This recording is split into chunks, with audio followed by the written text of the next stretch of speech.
तो गाइस पिछली वीडियो में हमने बात की थी रीडिंग हैबिट्स के बारे में कि उसको किस तरह डेवलप किया जा सकता है। कोई 6 बेसिक टिप्स मैंने बताई थी, बड़ी सिंपल सी थी। अगर आपने वो वीडियो देखी नहीं तो डिस्क्रिप्शन में लिंक है, जाके वो देखें, बड़ी इंपॉर्टेंट वीडियो है। आज हम बात करेंगे कि यार ये जब पूरी दुनिया कह रही है कि रीडिंग हैबिट जो है वो बच्चों में बचपन ही से डेवलप करनी चाहिए और उस पर काम शुरू कर देना चाहिए बचपन ही से, तो हमारे यहाँ पे इस पर भाई बचपन से काम क्यों नहीं हो रहा? एक्चुअली हो रहा है, लेकिन किस तरीके से हो रहा है उसको डिकोड करने की कोशिश करेंगे आज।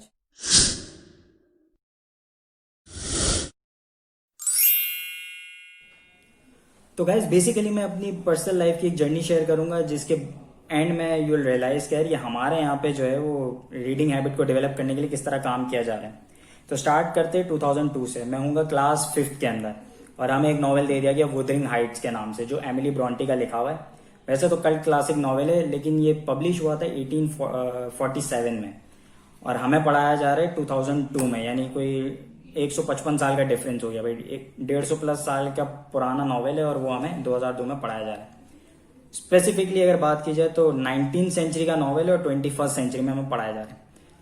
अब इसकी जो टाइमलाइन है इससे कोई मसला नहीं है, ठीक है, पुरानी चीजें, ओल्ड इज गोल्ड, पुरानी चीजों की अपना एक फ्लेयर होता है, अपना एक मजा होता है, उसकी एक अपनी इंपॉर्टेंस होती है। लेकिन बात ये कि इंग्लिश जो है वो हमारे जैसी कंट्रीज की जो फर्स्ट लैंग्वेज नहीं है। अब हमारी फर्स्ट लैंग्वेज नहीं है और ये नॉवेल इंग्लिश में लिखा हुआ है कोई 19th सेंचुरी का। तो भाई 19th सेंचुरी की इंग्लिश और 21st सेंचुरी की इंग्लिश में जमीन आसमान का फर्क है। उस वक्त इंग्लिश बड़ी मुश्किल हुआ करती थी और आज जो है वो इंग्लिश बहुत सिंपल हुआ करती है और ये आगे और सिंपल होगी। तो पॉइंट ये कि हमारे स्कूल वालों को लगा कि भाई ये तो सारे शेक्सपियर के छोटे लड़के हैं, तो भाई इनको तो भाई पकड़ाओ cult classic novel Wuthering Heights, पढ़ लेंगे लड़के को, मसला ही नहीं। घंटा साल एक तो हमें वो पढ़ाया भी इंग्लिश में जाता था और समझाया भी इंग्लिश में जाता था। अबे भाई एक तो पढ़ने में समझ नहीं आ रहा तो भाई समझाने में क्या समझ आया? तो एक तो कोई उसका इंटरेस्ट ही डेवलप किया गया यार। मतलब फिल्म से पहले होता है ना कि यार एक ट्रेलर दिखाया आपको कि यार ये इसके अंदर ये हीरोइन है और ये हीरो है और ये वाले थोड़ा प्लॉट है, थोड़ा प्रेमाइज बताया, कुछ नहीं भाई। आया भाई फटाफट भाई पेज नंबर 5 खोलो और रीडिंग शुरू हो गई।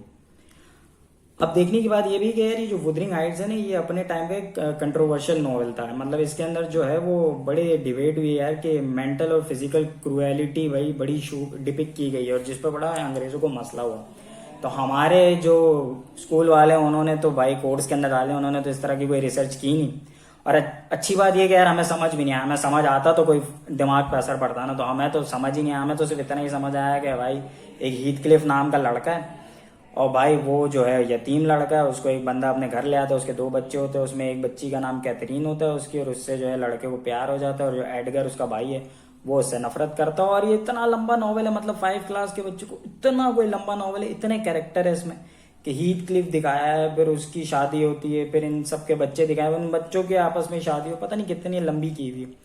तो भाई 5 क्लास के बच्चे हैं यार, छोटे से बच्चे जिनकी फर्स्ट लैंग्वेज इंग्लिश नहीं है, तो यार कोई बिल्कुल सिंपल स्टोरी या कोई सिंपल शॉर्ट स्टोरी कोई बता दें, कोई कोर्स में रख ले, ताकि हमारा इंटरेस्ट तो डेवलप हो एटलीस्ट। इंटरेस्ट नहीं तो एटलीस्ट यार पढ़ने का दिल तो। अब इतना मोटा लेवल 5 क्लास का बच्चा 10 कोर्स उसको और करने और उसमें ये भी पढ़े, तो भाई 5 क्लास तो हमारी निकल गई ऐसी। फिर हम आ गए 7th और 8th में। अब 7th और 8th में हम जैसे आए तो भाई हमें पकड़ा दिया गया शेक्सपियर अलाइव। अब शेक्सपियर अलाइव के उसके अंदर भाई 2 वॉल्यूम थे और उसके अंदर शेक्सपियर के क्लासिक जो ड्रामे थे, जिसके अंदर Romeo Juliet, Othello, Macbeth, merchant of Venice, तो भाई इस तरह के वो थे।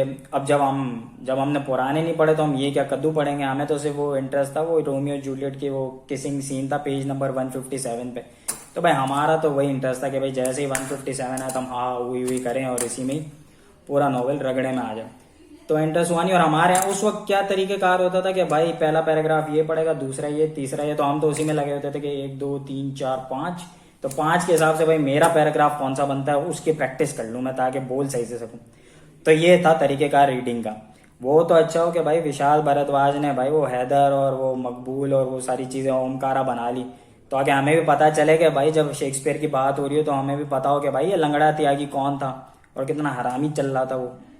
तो भाई थैंक्स टू विशाल भारद्वाज। तो ये करते कराते भाई 8 और 9 भी निकल गई और फिर हम आ गए भाई 9th matric, first year second year, जो गया है भाई सेंट टेक्स्ट बुक। तो भाई उसके अंदर हमें दे दिया गया एक नॉवेल, इसका नाम क्या था? Prisoner of Zenda. अब वैसे देखा जाए तो प्रिजनर ऑफ ज़ेंडा भी भाई 19th सेंचुरी का नॉवल है, कोई 1894 के अंदर एंथनी होप्स का लिखा हुआ है, 1894 के अंदर पहला पब्लिश हुआ। पता नहीं, एक तो ये इतने पुराने पुराने नॉवल लेकर आते, लेकिन यार ये था बड़ा इंटरेस्टिंग। अगर प्रिजनर ऑफ ज़ेंडा, क्योंकि हमें कुछ समझ आ गई थी इंग्लिश की, inter first year second year में हम 16-17 साल के हो गए थे, तो हमें थोड़ी बहुत इंग्लिश पढ़ना और समझना आ गई थी। तो भाई समझ आया कि भाई बड़ा इंटरेस्टिंग चल रहा है कि वो जो एक बंदा है उसकी कोरोनेशन सेरेमनी होने वाली, बादशाह बनने वाला है, लेकिन सेरेमनी से पहले उसको जो है वो चरस में लगा दिया गया। तो वो तो हो गया भाई शार्ट, चरस पी पी के वो बावला हो गया। और फिर क्या किया उन्होंने, क्योंकि कोरोनेशन सेरेमनी करनी थी, तो दूसरा बंदा इसी का ही मिलता जुलता कोई एक भाई, कोई हमशक्ल होता है, उसको लेकर आते हैं। उसका नाम होता है भाई रुडोल्फ रेजेंडल, और वो होता है भाई प्रोटैगनिस्ट। और उसी का एंटागनिस्ट जो होता है, जो अपना नॉवल का विलन है, वो है ब्लैक माइकल। लेकिन अब फर्स्ट ईयर इंटर में आके ना हम लोग थोड़े ज़्यादा हराम भी हो गए ना, अब क्योंकि हमारी कॉम तो वो है जो शॉर्टकट में पहले निकलती है कि भाई शॉर्टकट तरीका कोई आ जाए आराम से तो वो करा ले, ये बुक बुक पढ़ने वाला कोई चक्कर नहीं, मुश्किल तरीका नहीं, शॉर्टकट बताओ। तो भाई शॉर्टकट तरीका हमारे पास आ गया था कि भाई वो नूर कॉलेज के नोट से, और वो कौन है काशिफ, निब्बा बनने से पहले काशिफ के नोट्स चलते थे भाई किसी टाइम पे, तो काशिफ सर के नोट्स चला करते थे। उसमें वाला भाई क्या नॉवेल वॉवेल पढ़ना, बस कैरेक्टर स्केच पढ़ो, ब्लैक माइकल का पता लगाओ कितना हरामी बंदा था, वही लिखना है एग्जाम में, वही आएगा, वही लिखो, पास और निकलो। ये नॉवेल वॉवेल पढ़ने से कुछ नहीं होगा। तो भाई इस तरह हमारा जो फर्स्ट ईयर सेकंड ईयर भी निकल गया। और वंस आप 16, 17 और 18 साल की एज से निकल गए, तो उसके बाद भाई आपके लाइफ में 10 चीज़ें और आ जाती हैं। यूँ लाइफ में 10-12 चीज़ें समझ रहे हैं ना, आपके लड़के खास तौर पे किस चीज़ों में निकल जाते हैं। तो उनके पास घंटा कोई टाइम वाइम होता नहीं है, वो अपनी अयाशी में निकल जाते, तो पढ़ाई को कौन पूछेगा, रीडिंग हैबिट तो भूल ही जाओ। भाई पॉइंट ये है कि यार रीडिंग इंपॉर्टेंट है क्यों। एक यार जिस तरह आपकी अपनी बॉडी को आप जो है वो फिट रखने के लिए एक्सरसाइज करते हो, खाना खाते हो, इसी तरह माइंड की एक्सरसाइज का एक पार्ट जो है वो रीडिंग है।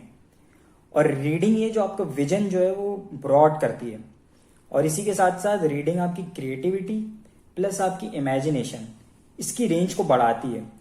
और यही सारी विजन, क्रिएटिविटी, इमेजिनेशन, यही सारी चीज़ें जो आगे चीज़ों को क्या कहते हैं डिस्कवर करने में, ये चीज़ें बनाने में हेल्प करती है। जिस तरह आप साइंटिस्ट देखते हो अपनी थ्योरीज पेश करते हैं और ये सारी चीज़ें होती है, लेकिन इसकी सबकी जो शुरुआत है ना वो बेसिक रीडिंग से होती है।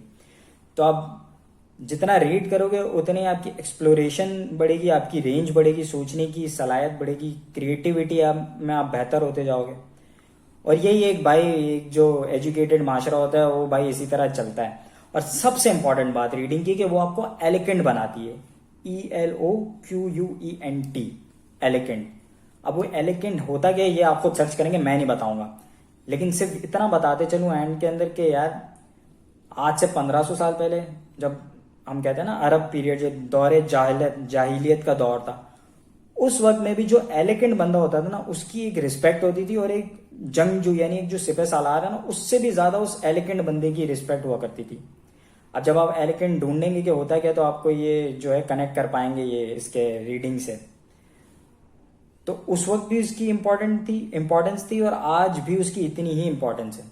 तो ये अगर आपने रीडिंग हैबिट आपके अंदर नहीं है तो इट इज टाइम कि आप उसे डेवलप करना शुरू करें, जिसके लिए मैं दोबारा कह रहा हूँ कि मैं वीडियो बना चुका हूँ। 6 बेसिक टिप्स हैं, डिस्क्रिप्शन में लिंक है, जाके देखें, आपको बड़ा फायदा करेंगी, मुझे बड़ा फायदा किया।